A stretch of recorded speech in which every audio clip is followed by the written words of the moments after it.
Hello students, welcome to my channel. तो आज का मेरा क्लास 12 फिजिक्स का टॉपिक है dipole in a uniform external field.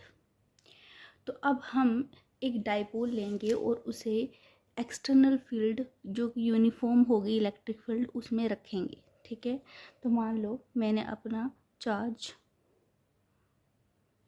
-q, ठीक है, और यहाँ पर रखा चार्ज +q। ठीक है, ये डाइपोल बन गया। डाइपोल में क्या होता है कि दो इक्वल एंड ऑपोजिट चार्ज होते हैं और उनके बीच का डिस्टेंस क्या होता है, मान लो यहाँ पर 2 है। ठीक है, तो उससे क्या क्रिएट होती है, डाइपोल मोमेंट। और डाइपोल मोमेंट की डायरेक्शन कहाँ होती है, नेगेटिव टू पॉजिटिव। मतलब डाइपोल मोमेंट की डायरेक्शन यहाँ पर किस तरफ को है, इस तरफ को। ठीक है, अब मान लो हमने इस डाइपोल को एक यूनिफॉर्म एक्सटर्नल फील्ड में रखा है। ठीक है, यूनिफॉर्म मतलब हर पॉइंट पे, स्पेस के हर पॉइंट में इलेक्ट्रिक फील्ड की वैल्यू क्या होना, सेम होना। ठीक है, तो मान लो आपकी जो इलेक्ट्रिक फील्ड है वो इस डायरेक्शन में लग रही है। ठीक है, और यूनिफॉर्म है, मतलब हर पॉइंट में इलेक्ट्रिक फील्ड की वैल्यू को देखोगे तो सेम मिलेगी। अब ये सेंटर ऑफ द डाइपोल है। अब ये डाइपोल मोमेंट मतलब डाइपोल जो ऐसे रखा गया है, आपकी फील्ड जो ऐसे है। अब इस फील्ड की वजह से इस डाइपोल पे क्या प्रभाव पड़ता है वो हम देखेंगे। ठीक है, तो मान लो इलेक्ट्रिक फील्ड की डायरेक्शन में एंगल इसका कितना है, थीटा है। ठीक है, तो ये कितनी साइड आपकी ए है, हाफ हाफ में ए है ना। तो नेक्स्ट हम देखते हैं कि व्हेन, अब when the net force is zero, इससे क्या मतलब है, देखो फोर्स क्या होती है, फोर्स ऑन दिस चार्ज क्या होगी, एफ इजिकल टू जो इसका चार्ज होता है उस पर due to that electric field. मतलब इस पर जो फोर्स होने वाली है वो होने वाली है चार्ज, और जो इलेक्ट्रिक फील्ड इस पर लग रही है ये।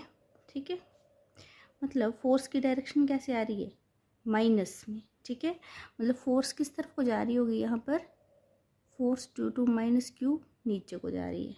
ठीक है, सिमिलरली यहाँ पर फोर्स क्या होगी, फोर्स इज इक्वल टू होगी यहाँ पर charge into electric field. Force कैसी, पॉजिटिव, मतलब किस तरफ को जा रही होगी, पॉजिटिव डायरेक्शन को जा रही होगी। ठीक है तो कहा जाता है, अब देखो नेट फोर्स देखो। ठीक है, अब मैं कहूँ कि net force is F net equals to F due to -q plus F due to +q, तो ऑफकोर्स इक्वल एंड ऑपोजिट है, आंसर 0 आ रहा है। तो मैंने लिखा कि when the net force is 0 the torque is independent of the origin. ठीक है, फिर टॉर्क जो ओरिजिन, टॉर्क क्या है वो मैं बताऊंगी, लेकिन ओरिजिन पे डिपेंड नहीं करेगा। ठीक है, जब फोर्स 0 होती है, इसका मतलब व्हाट इज टॉर्क, कि its magnitude equals the magnitude of each force multiplied by the arm of the couple। मतलब टॉर्क को हम डिफाइन करते हैं टो से। ठीक है, और इसे कहा जाता है कि ये क्या है, its magnitude equals the magnitude of each force. Magnitude of each force क्या है, अगर साइन को साइन को साइड में रखे तो मैग्नीट्यूड है, मतलब क्या है, क्यू ई। ठीक है, magnitude of each force multiplied by the arm of the couple. Arm of the couple है, मतलब इन दो फोर्सेस का, एक फोर्स इस तरफ को लग रही है, एक इस तरफ को लग रही है, इन दोनों फोर्सेस के बीच का कहते हैं परपेंडिकुलर डिस्टेंस। ठीक है, तो परपेंडिकुलर डिस्टेंस में कैसे निकालूंगी, देखो एक फोर्स ऐसे कंप्लीटली लग रही है, ठीक है, नीचे को लग रही है, और ये ऊपर को लग रही है, इन दोनों के बीच का ये वाला डिस्टेंस परपेंडिकुलर डिस्टेंस है, यहाँ से यहाँ। तो देखो ये ए है, ये एंगल थीटा बना रहा है, तो मैं इधर से ऐसे करके ड्रॉन करूँ तो देखो ये ए है, तो साथ वाला क्या होता है, ए कॉस थीटा, तो ये परपेंडिकुलर वाला क्या हुआ, ए साइन थीटा। सिमिलरली अगर ये एंगल थीटा है तो ये भी एंगल क्या है, थीटा है, वर्टिकली ऑपोजिट। ठीक है, तो ये ए है, तो ये वाली साइड क्या आ जाएगी, ये वाली साइड ए कॉस थीटा, और ये वाली साइड क्या आ जाएगी, ए साइन थीटा। ठीक है, ये वाली ए कॉस थीटा और ये ए साइन थीटा, तो उसके हिसाब से आपकी टोटल लेंथ क्या आ रही है, ए साइन थीटा प्लस ए साइन थीटा, मतलब 2a साइन थीटा। तो यहाँ क्या लिखूँगी मैं, 2a साइन थीटा।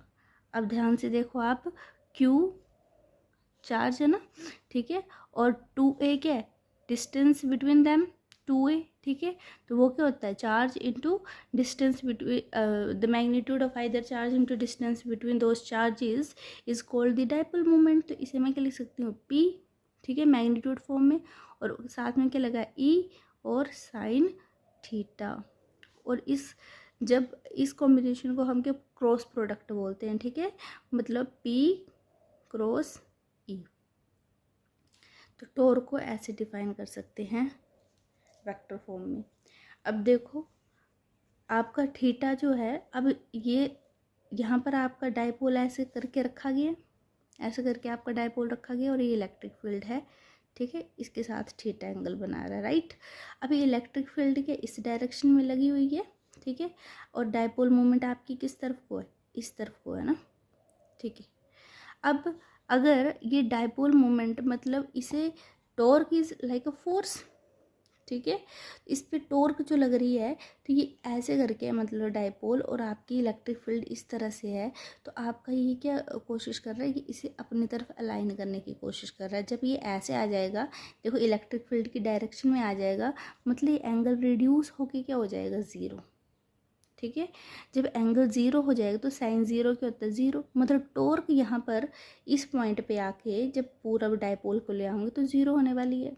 या फिर आप कहोगे बट इस पूरे डाइपोल को मैंने ऐसे रखा हुआ है, ठीक है, उल्टा कर दिया ना, ऐसे था ऐसे करके रखा हुआ है, तो आपकी इलेक्ट्रिक फील्ड इस डायरेक्शन को, डाइपोल मूवमेंट इस तरफ को आई ना, तो एंगल कितना बन गया, अभी एंगल पूरा इधर को आ गया, पाई एंगल बन गया। तो साइन पाई भी क्या होता है आपका, ज़ीरो, ठीक है। तो मतलब आप इस डाइपोल मोमेंट को पैरेलल रखो, मतलब इसी की साइड, या एंटी पैरेलल रखो, मतलब बिल्कुल ऑपोजिट पाई एंगल पे, आपकी टॉर्क क्या आने वाली है, ज़ीरो, क्योंकि साइन ज़ीरो भी ज़ीरो होता है और साइन पाई भी ज़ीरो होता है। तो आपका इसी बेस्ड एक न्यूमेरिकल है, an electric dipole with dipole moment 4 into 10 raised to power minus 9 coulomb meter is aligned at 30 degree with the direction of a uniform electric field of magnitude 5 into 10 power 4 Newton per coulomb. Calculate the magnitude of the torque acting on the dipole. Simple है, torque निकालनी है, torque का formula क्या होता है, P cross E, ठीक है, लेकिन बोला क्या है, मैग्नीट्यूड, तो मैग्नीट्यूड फॉर्म में लिखूँ तो torque is equal to P E sine theta, और आपका गिवन है डाइपोल मोमेंट, मतलब P is equal to 4 into 10⁻⁻⁹ coulomb metre, और के गिवन है uniform electric field, E given है आपका 5 इंटू 10⁻⁴ न्यूटन पर कूलम। अगर मैं इनकी वैल्यूज़ को पुट कर दूं तो इधर क्या लिखूंगी, इक्वल्स टू P की जगह 4 इंटू 10⁻⁹ कूलम मीटर इंटू यहाँ 5 इंटू 10⁴ न्यूटन पर कूलम, और साइन थीटा, थीटा एंगल क्या दिया हुआ है आपको कि dipole moment is aligned at 30 degree with the direction, ठीक है, तो साइन 30, और साइन 30 डिग्री क्या होता है, 1/2, तो मैं क्या लिखूँगी 4 इंटू 5 इंटू 1/2, ठीक है, और इनकी पावर्स को कर लो, 10⁻⁹ 4, ठीक है, तो -9 + 4 क्या होता है, 10⁻⁻5, 2 का 2 5 का 10, ठीक है, तो आपका आंसर क्या आने वाला है, 10⁻⁻4, और यहाँ से कूलम कैंसिल, न्यूटन मीटर।